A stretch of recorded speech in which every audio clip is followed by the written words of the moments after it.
The black waitress had spent years working double shifts at a small diner, making just enough to cover her expenses, but she never let exhaustion weaken her kindness. So when she saw an old man in a wheelchair trembling under the awning to shield himself from the rain, she didn't hesitate. She brought him inside, handed him a bowl of soup, and talked with him. Across the street, a billionaire was watching their every move. That billionaire was his son, and her simple act of kindness was about to open doors she never thought possible. The neon glow of Maple Street Diner flickered against the rain-slick pavement, casting a warm halo over the nearly empty street. Inside, the scent of fried bacon and stale coffee hung in the air, mixing with the low hum of the radio playing some forgotten blues track. It was nearing closing time, and Riley Carter was bone-tired, her feet aching from another 12-hour shift. She wiped her hands on her apron, absently brushing a stray curl from her damp forehead. Outside, the storm had picked up. Rain pounded against the diner windows, streaking them in uneven trails, distorting the city lights beyond. As Riley reached for the rag to wipe down the counter one last time, a figure caught her eye. A man in a wheelchair, struggling against the wind as he maneuvered toward the diner's awning. He was old, at least 75, with thinning silver hair and a sharp, dignified face. Despite the rain-soaked overcoat draped over his frail frame, there was an air of quiet authority about him. His hands, long and elegant, gripped the wheels with effort as he tried to push himself closer to shelter. But the pavement was slick, the incline slight, but enough to stall his progress. Riley didn't hesitate. She never did. She shoved open the diner door, the bell jingling harshly above her, and stepped into the downpour. "Hey, let me help," she called, already gripping the handles of his chair before he could protest. The old man stiffened. "I can manage," he said, voice crisp but worn with age. "Yeah? Well, I don't like watching people struggle, so humor me." Riley tightened her grip and pushed him forward, her sneakers splashing against the wet sidewalk. She felt the slight tremble in his shoulders, whether from the cold or exhaustion she couldn't tell. Once inside, the warmth of the diner wrapped around them. Riley shook the rain from her arms before guiding him toward a booth near the radiator. "Sit tight, I'll grab you something warm," she said, already moving toward the kitchen. "I didn't ask for—" "Good thing I'm not the type to wait for an invitation," she interrupted, flashing a quick grin before disappearing behind the counter. The old man exhaled, rubbing his temple as he glanced around the modest diner. It wasn't fancy. Hell, half the booths had torn upholstery, and the coffee maker had been on its last legs for years, but there was a simple comfort to the place. Riley returned minutes later, placing a steaming bowl of chicken noodle soup and a plate of buttered toast in front of him. "Best thing for a rainy night," she said, sliding into the seat across from him. For a moment he just stared at the food as if debating whether to accept it. Then, with a small nod of thanks, he picked up the spoon. They sat in silence as he ate. Riley watched, pretending not to notice the way his fingers trembled slightly as he dipped the spoon into the broth. His coat was expensive but worn, his shoes polished but wet from the storm. He didn't look homeless, just tired. "Got a name?" she asked after a while. The old man wiped his mouth carefully before answering. "Charles. Charles Whitmore." Riley nodded. "Riley. So, Charles, what were you doing out there in this mess?" He set the spoon down, eyes sharp but unreadable. Waiting. "For what?" A pause. Then, "My son." Something in the way he said it made Riley sit up a little straighter. She knew that tone, a mixture of expectation and resignation. She'd heard it in her own mother's voice back when Riley was just a kid waiting on a father who never showed. She glanced toward the door, where the rain still poured in heavy sheets against the glass. "And he left you out here alone?" The question was blunt, edged with something close to judgment. Charles exhaled, shaking his head. "He's coming, just got held up." Riley didn't hide her skepticism. "Uh-huh, must be real important, whatever kept him." Charles studied her, something knowing flickering behind his eyes. "You always this quick to assume the worst about people?" Riley huffed a quiet laugh. "Experience makes it easy." Charles didn't answer right away. Instead, he picked up the toast, took a small, deliberate bite. He chewed thoughtfully, swallowed, then said, "Not everyone deserves the weight of your past." The words hit deeper than she expected. Riley forced a smirk. Well, damn. Didn't know I was signing up for a therapy session when I brought you inside. Charles chuckled, actually chuckled, low and amused. It's been a long time since someone spoke to me like this, he admitted. Like what? Like I'm just a man eating soup instead of a name on a building. That made her pause. Riley frowned. A name on a building? Before Charles could answer, the diner door swung open, the bell jangled loudly, the wind whipping in a burst of cold air as a man stepped inside. Tall, impeccably dressed. Sharp jawline, slicked back dark hair, and an aura of controlled precision. His eyes a piercing shade of steel blue locked onto Charles instantly, his posture shifting with something between concern and irritation. Jesus, Dad, he muttered, striding forward. I told you to wait inside the lobby, not out in the damn rain. So this was the son. Riley leaned back, arms crossed, watching as the man approached.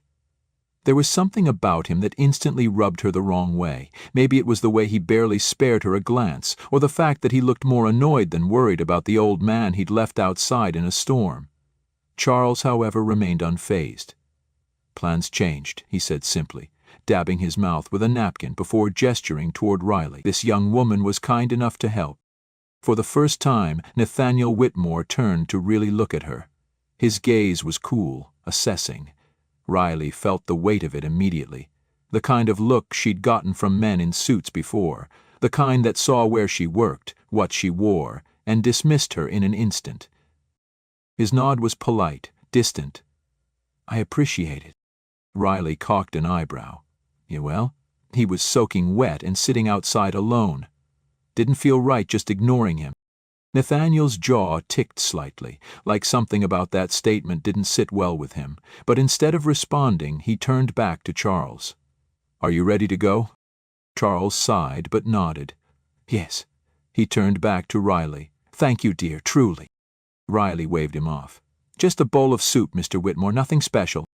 But Charles smiled, like he knew something she didn't. Nathaniel placed a firm hand on his father's wheelchair handles, already moving toward the door. Before stepping outside, he glanced back at Riley once more, his expression unreadable. Then they were gone, swallowed by the night and the rain. Riley exhaled, shaking her head as she grabbed the empty dishes. Rich folks, she muttered under her breath, but as she wiped down the counter, she couldn't quite shake the feeling that something had just shifted, like a door had opened. One she never expected to walk through. The rain had slowed to a dull drizzle by the time the Rolls-Royce pulled away from the curb, its taillights vanishing into the slick, glistening streets. Riley stood at the counter, arms crossed, watching through the diner's fogged-up window until they disappeared completely. She exhaled, shaking her head before turning back to the dishes. Rich folks. They moved through the world like it was built just for them, barely sparing a glance for the people holding it together at the seam. Still, Charles had been different. There was something in his eyes, something that felt real, and that bothered her more than she wanted to admit. The next night, just as Riley was flipping the chairs onto the tables and preparing to lock up, the diner's bell jangled sharply. She turned, expecting a straggler looking for a last-minute cup of coffee. Instead, standing just inside the doorway, dry this time, crisp in a tailored charcoal coat, was Nathaniel Whitmore.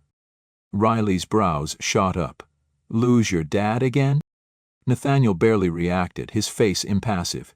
He stepped forward, the measured weight of his presence filling the small space. He's fine, he said, voice smooth but unreadable. I came here for you. Riley narrowed her eyes. Well, that's new. Nathaniel exhaled, a flicker of impatience in his gaze, but he kept his composure. I'm not here to waste your time, Miss Carter. I'm here to offer you a job. Riley barked out a short laugh. A job? She gestured around them. What, you need someone to bring coffee to your board meetings? Nathaniel didn't smile. I need someone with a different perspective. It made her pause, not because she believed him, but because of the way he said it, like he was testing the words out himself. She folded her arms. You see, that sounds like rich people code for something. So how about you just say whatever it is you really mean?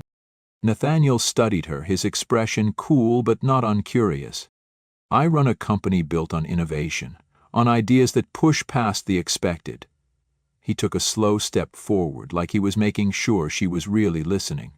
But the problem with running a company like that is you end up surrounded by people who all think the same way. People who have the same backgrounds, the same education, the same blind spots. He paused. You don't have those blind spots. Riley stared at him. So, let me get this straight. You want to hire me because I'm not like the people you usually hire. Nathaniel nodded. Essentially. She let out a low whistle. Wow, you really suck at making something sound like a compliment. To her surprise, the corner of his mouth twitched, barely there but noticeable. That's not what I meant. Oh, I know exactly what you meant, Riley shot back. You need a reality check, so you figured, hey, let's pluck some poor black waitress from the city and throw her into the mix. Maybe she'll teach us how to see the real world. She shook her head. No thanks. Nathaniel's jaw tightened. That's not what this is. Sure as hell sounds like it. There was a moment of silence, thick and charged. Riley could feel the weight of his stare, the way he was recalibrating, reassessing. And for the first time, something shifted in his gaze, not frustration, not impatience, but something closer to recognition. Then he reached into his coat and pulled out a card, setting it on the counter. I won't waste more of your time, he said, voice even.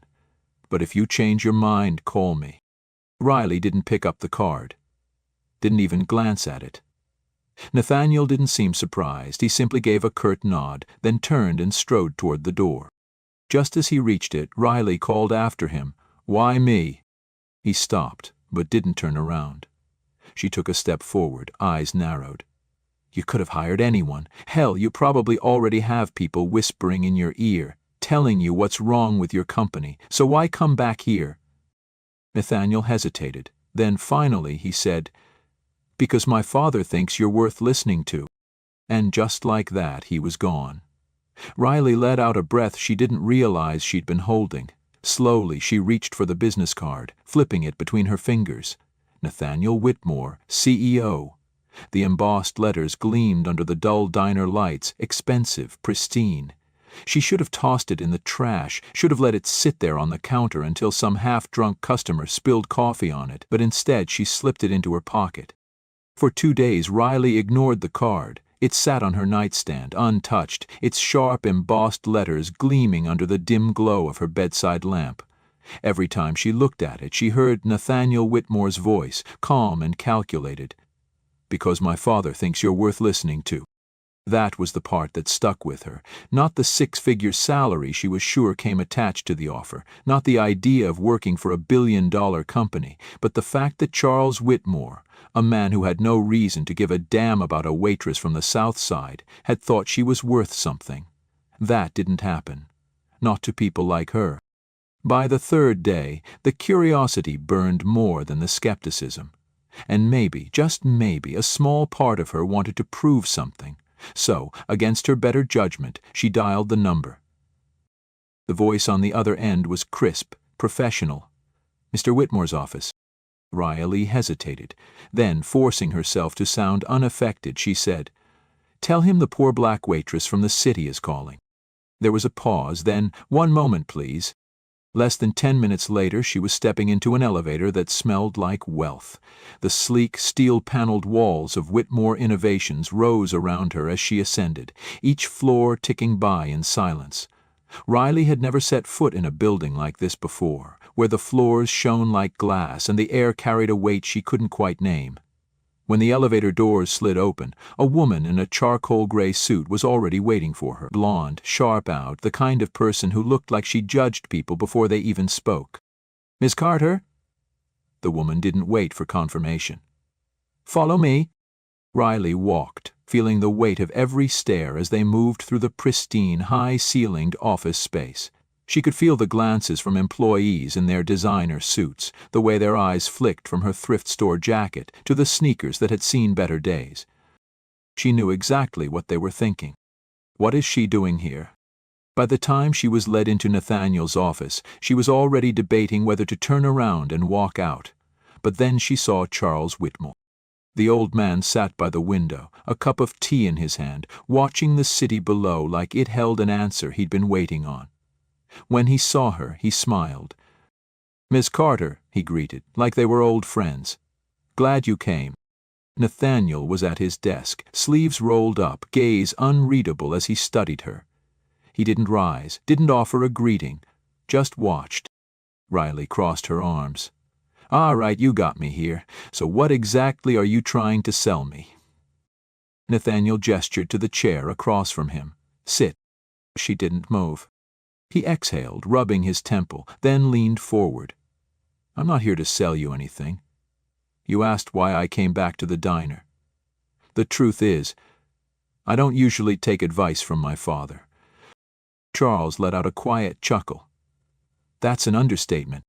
Nathaniel ignored him, "but when he told me you were different, I listened, and I think he's right. You see things others don't." Hannah shrugged her shoulders and seemed unable to eat. Riley's brow furrowed. "And that's worth a 6-figure paycheck?" Nathaniel tilted his head. "You tell me." He pushed a file across the desk. "Take a look." Riley hesitated before flipping it open. Inside were reports, financial breakdowns, employee reviews, project assessments, a messy, complicated picture of a company that, despite its success, had cracks forming beneath the surface. Nathaniel tapped a particular page. "Tell me what's wrong with this." Riley scanned the document. It was a community outreach proposal, a sleek, polished plan that looked good on paper but felt off. "You really want to know?" she asked. Nathaniel just nodded. Riley exhaled. "All right, first problem, this is bullshit." A single stunned second of silence. Charles let out a laugh, low and rich. Nathaniel, to his credit, didn't react, just raised an eyebrow, waiting. Riley flipped through the pages. "This whole thing is performative. You're throwing money at diversity initiatives to make yourselves look good, but nothing in here actually changes anything for the people who need it. You're funding programs, but you're not hiring from the communities you claim to care about. You're putting your name on schools, but not investing in the students past a headline." She set the file down, meeting his gaze. "If you really wanted to fix something, you wouldn't be asking me what's wrong. You'd already know." Nathaniel didn't speak, didn't blink, just studied her, like she was a problem he couldn't quite solve. Then finally he leaned back in his chair.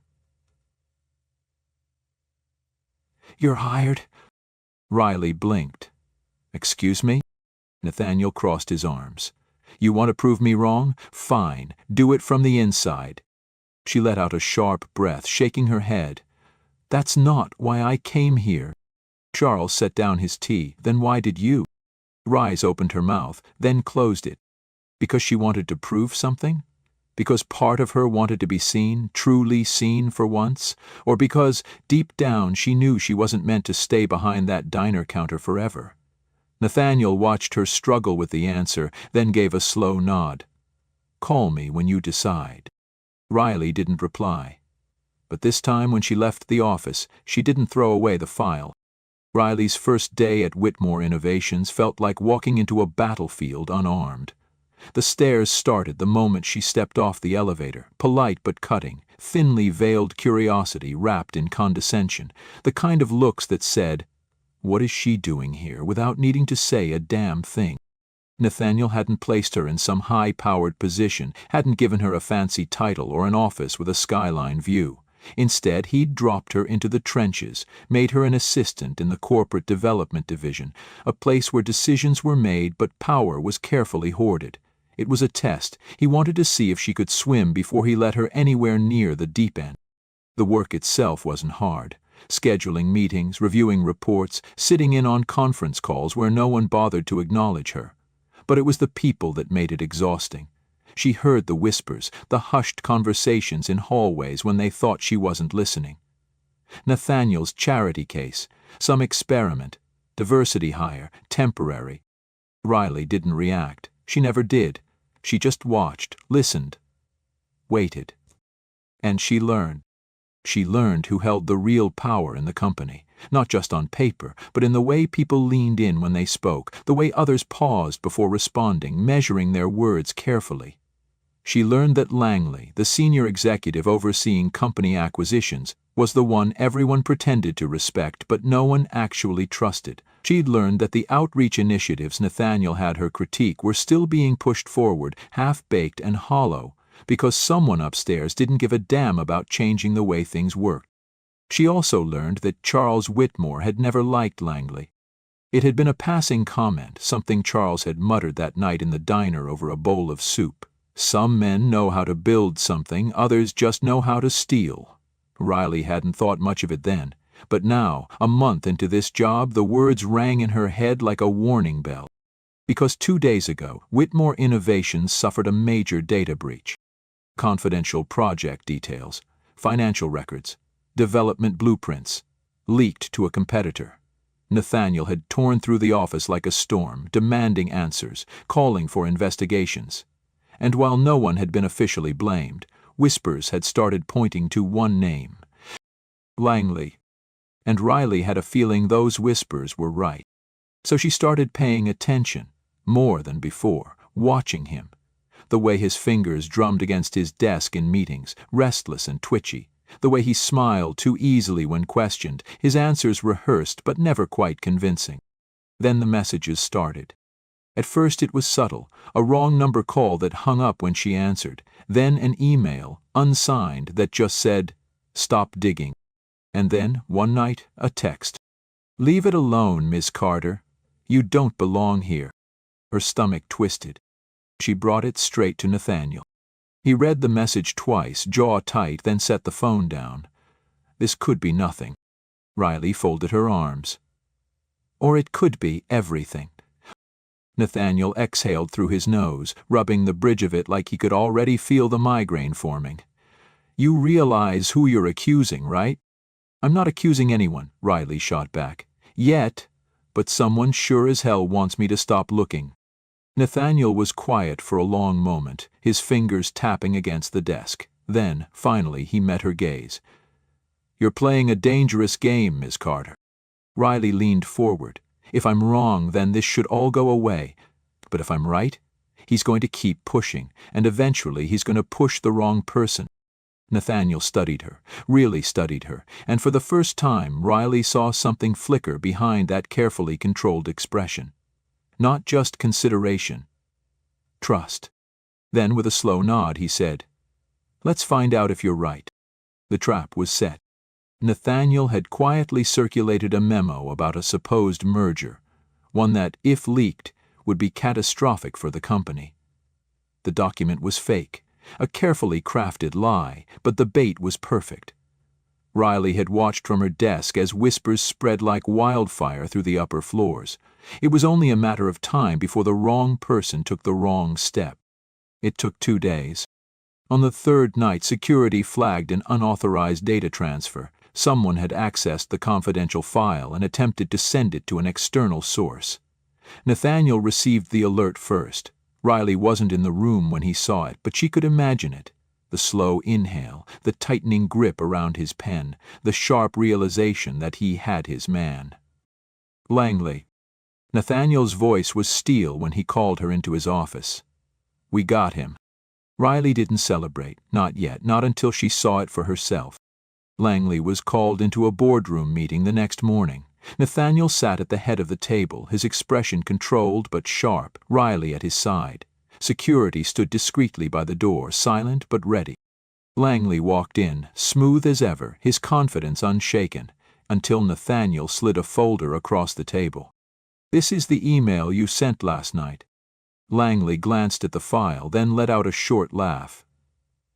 "You're mistaken." Nathaniel didn't blink. "No, Langley, you are." The room was dead silent. Riley watched the moment it happened.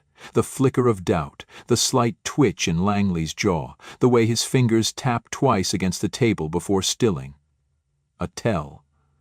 A crack in his carefully built armor. Then he did what men like him always did. He tried to talk his way out of it. Nathaniel, let's be rational here. These are serious accusations. I've given years to this company. You think I'd risk everything for... Nathaniel cut him off. Security. The guard stepped forward. Langley's entire demeanor shifted. The charm disappeared, the mask cracking into something sharp and angry. He turned to Riley. This is you, isn't it? His voice was low, venomous. You don't belong here, and we all know it. You think you've won something? You're nothing more than a... Nathaniel stood. Finish that sentence, Langley. The room turned ice cold. Langley's jaw clenched, but he didn't say it. Didn't dare. Instead, he scoffed, straightened his tie, and allowed himself to be escorted out. Riley exhaled. It was over, or so she thought. Nathaniel hadn't sat back down. He was still standing, staring at the empty doorway, something distant in his expression, like a man putting together the final pieces of a puzzle. Then he turned to Charles. You knew. Charles didn't deny it. He set his teacup down, folding his hands neatly over his cane. Nathaniel's voice was low, dangerous. You knew about Langley. Charles nodded. Of course I did. Silence. Thick, unmoving. Riley stiffened. Nathaniel looked like he'd just been blindsided, like his mind was racing through every conversation they'd ever had, every warning his father had ever given him. How long? Nathaniel's voice was tight. Charles sighed. Long enough. Nathaniel's fists clenched at his sides. And you didn't think to tell me? Charles held his gaze, calm, unwavering. No. The answer was so blunt, so absolute, that it stole the air from the room. Nathaniel took a step back, shaking his head like he couldn't quite believe what he was hearing. Charles exhaled, leaning back slightly. You're angry. Nathaniel let out a hollow laugh. Oh, you think?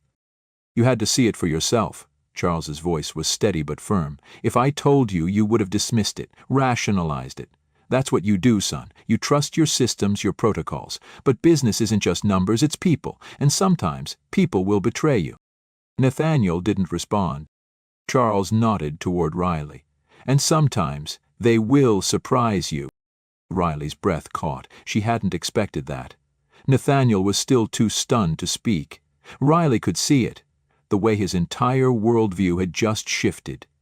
He wasn't just questioning his father. He was questioning himself. Finally, Charles pushed himself to his feet.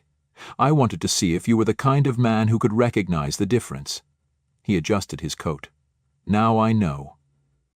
With that, he walked toward the door, pausing only once. And, for the record, you chose wisely. Then he was gone. The silence stretched long after he left. Nathaniel finally turned to Riley, something raw, unguarded in his expression. For the first time since she'd met him, he looked unsure. Riley let out a slow breath. So, she gave a small smirk. Still think you don't need me? Nathaniel huffed a laugh, just barely. Then, shaking his head, he said the words neither of them had expected. Welcome to Whitmore Innovations, Ms. Carter. Join us to share meaningful stories by hitting the like and subscribe buttons.